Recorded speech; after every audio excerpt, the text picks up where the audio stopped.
Good evening. I'd like to welcome all who tuned in to another edition of Treasures.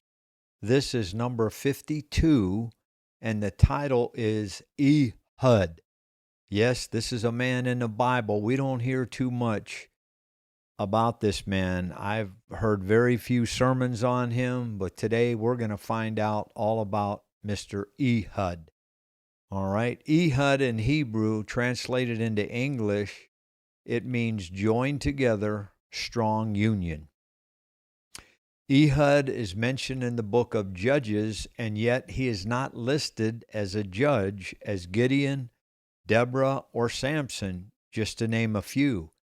Listen to what Ehud, how he is mentioned in the book of Judges. Ehud is listed as a deliverer, not a judge, as we read in Judges chapter 3, verse 15 out of the New King James Version. But when the children of Israel cried out to the Lord raised up a deliverer. Wow. For them, Ehud, the son of Gera, the Benjaminite, a left-handed man. By him, the children of Israel sent tribute to Eglon, king of Moab. This is the king that was giving them a lot of trouble. See, when the Israelites cried out, God listened to them and helped them out. And then they'd fall right back into sin. Does that sound familiar? Okay. I'd like to point out the fact that Ehud was left-handed, and some teach that that's a sin, but it's not. Here's some scriptures to verify this fact. In Judges chapter 20, verse 16, this is out of the English Standard Version of the Bible. It says this: among all these were 700 chosen men who were left-handed. Every one could sling a stone at a hare and not miss. Wow. Talk about accurate. And they were all left-handed. First Chronicles chapter 12, verse 2 out of the same Bible, the English Standard Version. There were bowmen, and they could shoot arrows and sling stones with either the right or the left hand. They were Benjaminites, Saul's kinsmen. So they were ambidextrous. They could use either hand, and they were very valuable in conflict.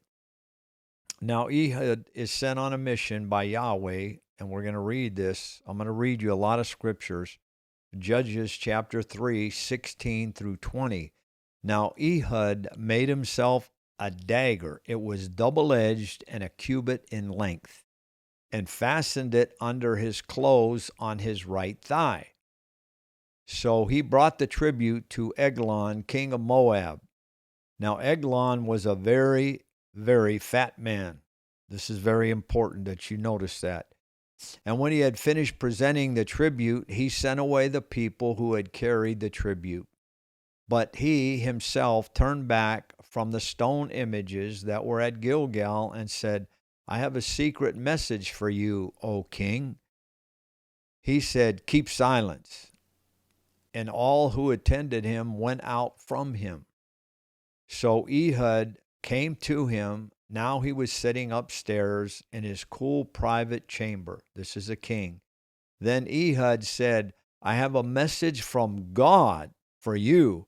So he arose from his seat, and now we'll pick it up in verse 21 to 23, Judges chapter 3.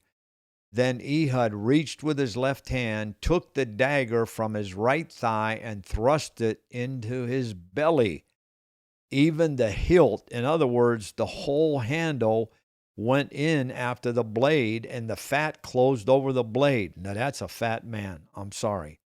For he did not draw the dagger out of his belly, and his entrails came out. Time to leave.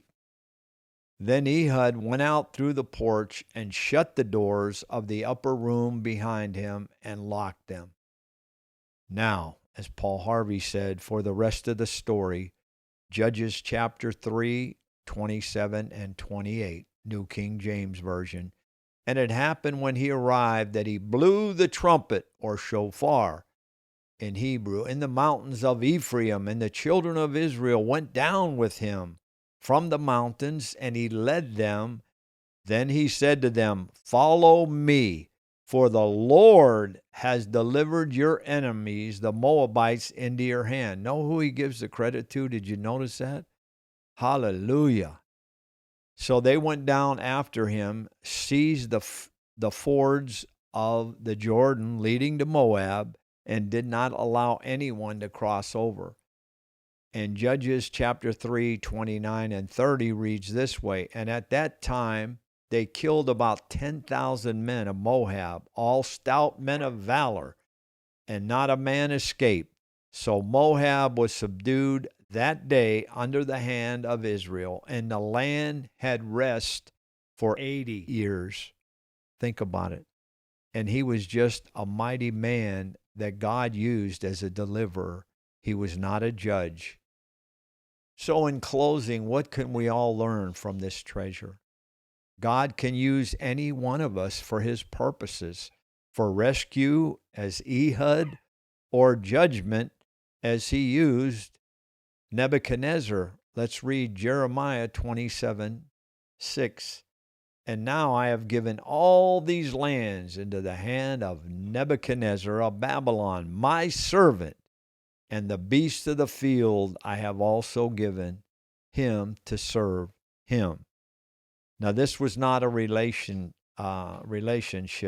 type situation. He used Nebuchadnezzar for judgment on the Israelites. Think about it. So again, I hope you enjoyed this treasure. Now you know the story on a man named Ehud, again, which you don't hear too much about. So I thank you for tuning in. And until we meet again, may the Lord bless and keep you.